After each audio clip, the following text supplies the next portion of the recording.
Oi, antes do vídeo começar, eu tenho um pequeno recado para dar.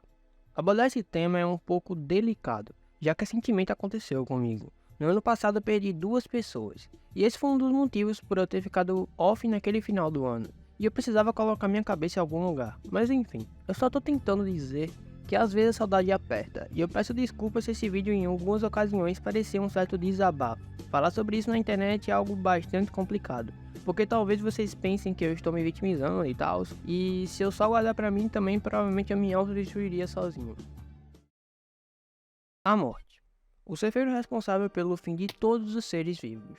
É inevitável, silenciosa e muitas das vezes chega quando menos esperamos, sem sequer ter nenhum convite. Apesar de ser inconveniente, ela não se importa com tais títulos.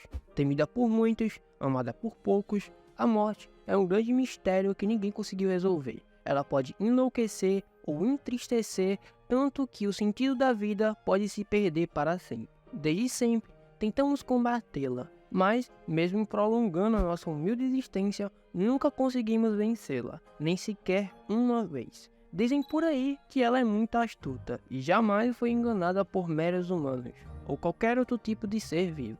No final, ela sempre estará com você, querendo você ou não. Entre 1599 até 1601, William Shakespeare escrevia uma de suas obras mais famosas, Hamlet.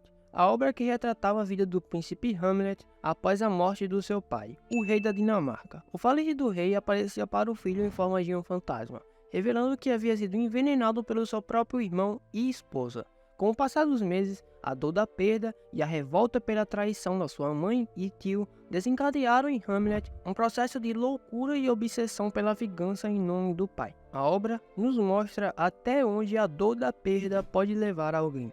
Hamlet nem sequer questionou a veracidade do fantasma, sem cogitar que poderia ser apenas uma ilusão da sua mente. Embora seja uma obra de ficção, ela reflete o quão prejudicial é reprimir seus sentimentos. No entanto, a dor da perda e o conceito da morte são fatores com os quais as pessoas sempre tiveram que lidar. Embora a ciência e a tecnologia tenham estendido a nossa expectativa de vida, ainda somos finitos. Lembrar disso nos faz valorizar mais e mais os nossos dias.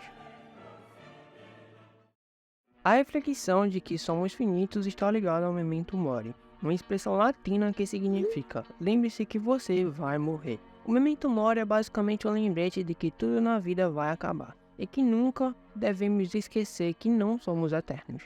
O contraste do memento mori é o memento vivere, que basicamente significa, mesmo sabendo que você vai morrer um dia, lembre-se de viver a vida. E ambos conceitos se completam. Porém, mesmo sabendo que você vai morrer um dia e que todos vão no final, ninguém nunca está preparado fisicamente e emocionalmente para lidar com a perda na sua vida.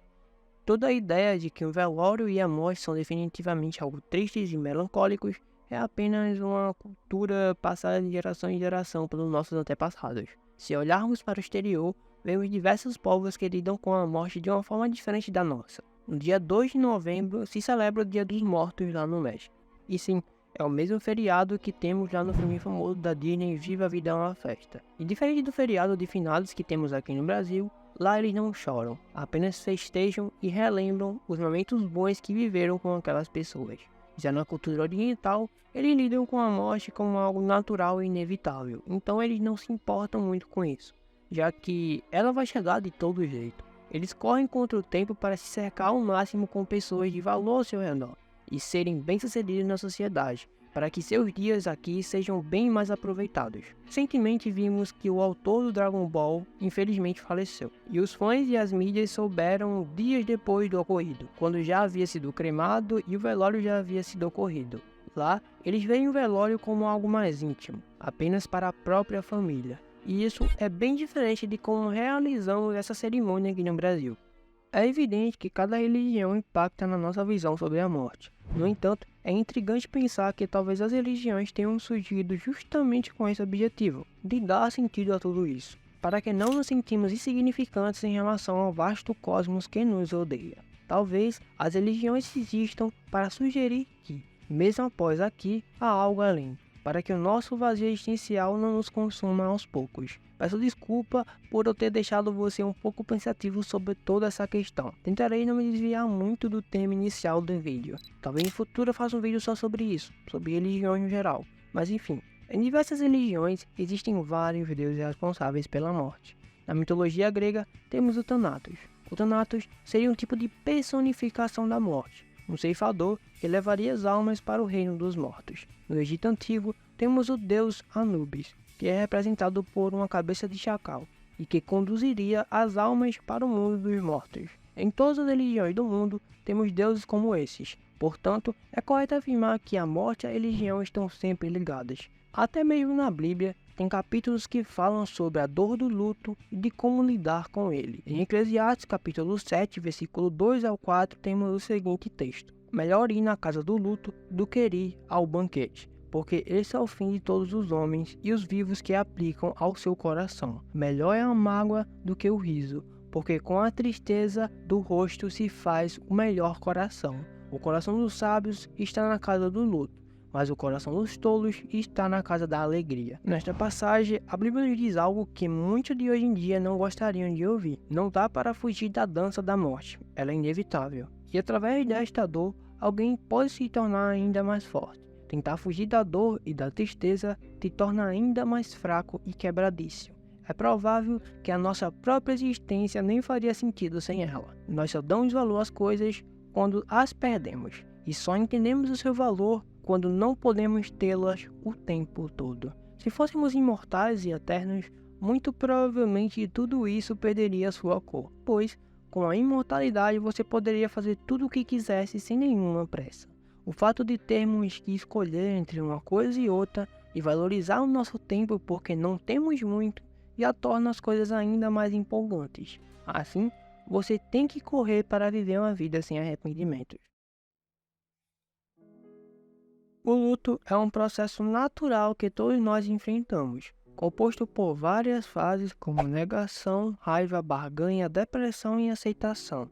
No entanto, essas fases nem sempre ocorrem na mesma ordem. Isso varia de pessoa para pessoa, dependendo da relação com o falecido, obviamente. Geralmente, este processo dura em cerca de 6 meses. Se durar mais, pode não ser algo natural e saudável. E a ideia de seguir em frente após a perda de alguém próximo pode ser muito dolorosa. Como mencionado anteriormente, cada pessoa lida com o luto de uma forma diferente. Algumas pessoas aceitam rápido demais, enquanto outras levam meses para processar essa informação. Infelizmente, muitas pessoas optam por reprimir seus sentimentos, evitando chorar ou demonstrar tristeza. Essa repressão de sentimentos pode levar a problemas emocionais futuros, pois guardar a dor para si não é algo saudável e pode ser torturante a longo prazo. Também tem pessoas que não sentem nada nos primeiros dias da perda. Isso geralmente ocorre quando a experiência é completamente nova e a notícia é tão chocante e tão difícil de acreditar que para essas pessoas o impacto total da perda só vai ser sentido dias depois ou meses depois. Agora que muitos já saíram do vídeo, eu vou usar esse pequeno espaço só para compartilhar e desabafar sobre a dor da perda. Bem, como mencionei anteriormente no vídeo, não se pode evitar a perda, afinal somos apenas humanos limitados a viver com esse sentimento. E não podemos fazer nada quando isso acontece. É como se te forçasse a amadurecer mais e mais rápido. A primeira vez que isso me ocorreu foi no dia 26 de julho de 2023, quando eu perdi um amigo de infância. Aquele sentimento era algo muito novo. Como assim ele já não estava mais aqui? Como alguém tão jovem faleceu de um mero infarto? Isso simplesmente não fazia sentido para mim. Mas uma coisa é certa, com a partida dele, um pedaço meu também se foi. Com ele, eu podia ser realmente o mais nerd possível. Conversava sobre coisas geeks no geral. Recentemente lançou a série animada do X-Men 97. E eu lembrei que ele sempre falava de como poderia ser essa série quando saísse na Disney. Acredito que quando as pessoas se vão, elas levam um pedaço de você com elas. E foi isso que aconteceu comigo. No dia 23 de dezembro de 2023, o meu avô faleceu. E foi um choque muito maior para mim. Ele já estava internado há cerca de 3 semanas. E simplesmente ele se foi. O mais estranho é que essa foi a única vez que ele foi para um hospital ser internado e disse que voltaria. E uma semana antes de falecer, ele havia melhorado bastante e parecia estar muito melhor. Depois disso, ele só se foi. A melhora da morte ou visita da saúde é muito discutida em várias religiões. Os espíritas explicam que a melhora repentina ocorre para que os familiares relaxem, pois suas vibrações e pensamentos criam essa teia que impede que o enfermo se desligue da sua carne. No entanto, eu particularmente não acredito muito nisso, mas realmente a ideia dele melhorar muito mesmo e pedir para ver a família parecia ser seu último adeus, apenas uma última despedida da sua alma tão cansada. E depois da sua partida eu mudei bastante, tanto em pensamentos e também na minha personalidade. Sinto-me alguém mais frio e mais chato. Principalmente depois de tudo isso, eu comecei a ver a vida como algo tão rápido que eu simplesmente não tenho mais tempo a perder com coisas banais e fúteis. Antes de conhecer a dor da morte, eu lembro-me de assistir o anime Fullmetal Alchemist. E o protagonista explicava que a regra básica da alquimia é a troca equivalente, que para se ter algo você tem que oferecer algo. E no dia em que meu avô morreu, eu simplesmente só saí para uma praça e tentei esquecer daquele sentimento. Eu vi um avô com a sua netinha e ela parecia tão feliz que mal conseguia expressar em palavras. E percebi que talvez essa seja a regra da vida. Uma pessoa morre para que outra possa viver. Talvez seja cruel pensar assim, mas não temos o poder de mudar as leis da natureza. No final, todos se vão e só fica pequenos fragmentos de lembranças. Espero que você tenha uma vida longa e que consiga realizar tudo o que planeja. Aproveite, pois somos limitadíssimos, e aproveite também com quem você ama. Obrigado a todos que me ouviram até aqui e até a próxima, guys.